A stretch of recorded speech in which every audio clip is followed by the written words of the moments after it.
Comme une sale impression d'avoir été les dindons de la farce. Les 78 salariés de la société Beaubreuil, filiale de Stenico, sont licenciés au cœur de l'été.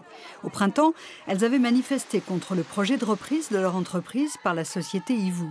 Pourtant, le 14 avril, le tribunal de commerce valide la reprise et puis, 3 semaines plus tard, le nouveau patron demande la mise en liquidation. Comment se dire qu'un nouveau repreneur arrive comme ça, de but en blanc, en disant qu'il va sauver l'entreprise et que d'un coup d'un seul, en même pas 2 semaines, il y a cessation de paiement, on ne peut pas s'occuper de tous les salariés? Qu'est-ce qu'il voulait en fait au final? Juste racheter le fichier? À l'hôpital de Montmorillon, c'est la déprime de la rentrée. Les agents manifestent leur ras-le-bol et leur fatigue. Depuis que leur hôpital a fusionné avec le CHU, les conditions de travail se dégradent, selon eux. On est des humains qui essayons de soigner d'autres humains, mais on n'a plus le temps de le faire et on nous parle en équivalent temps plein, on nous parle rentabilité. Un week-end sur 2, travailler une gestion des ressources humaines plus comptable qu'humaine, mais le directeur des 2 établissements ne l'entend pas de cette oreille. Je pense que les établissements de proximité sont en grande difficulté. S'ils n'étaient pas adossés au CHU, ça fait longtemps qu'ils n'existeraient plus. Et je pense qu'il faut que les gens en prennent conscience, même dans la population. On se bat pour Montmorillon depuis le début. À Saintes, le technicentre de la SNCF chargé de l'entretien des machines traverse une mauvaise passe. 98 emplois sur les 350 actuels sont potentiellement supprimés. 40 départs en retraite ne seront pas remplacés. Pour Guillaume Pépi, le patron, c'est normal. À la SNCF, on rénove de moins en moins. On met du neuf, alors il faut réorganiser l'activité. Ce n'est pas le sentiment des salariés. Sentiment de dégoût, quoi. On s'est battu. On a travaillé. Et maintenant on nous jette.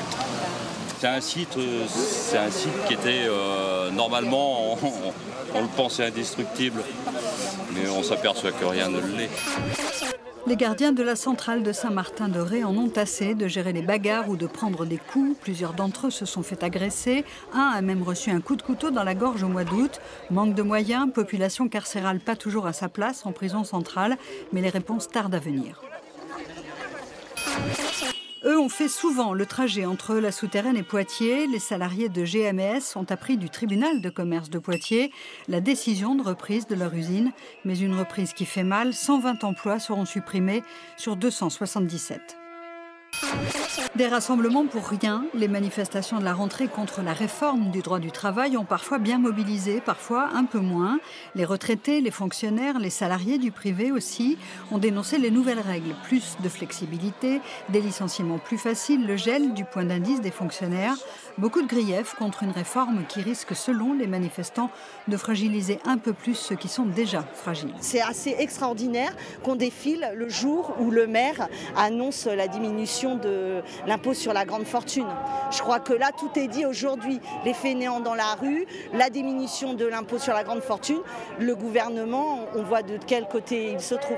Une mobilisation en vain. Les ordonnances portant sur la réforme du Code du travail ont été publiées au journal officiel le 22 septembre.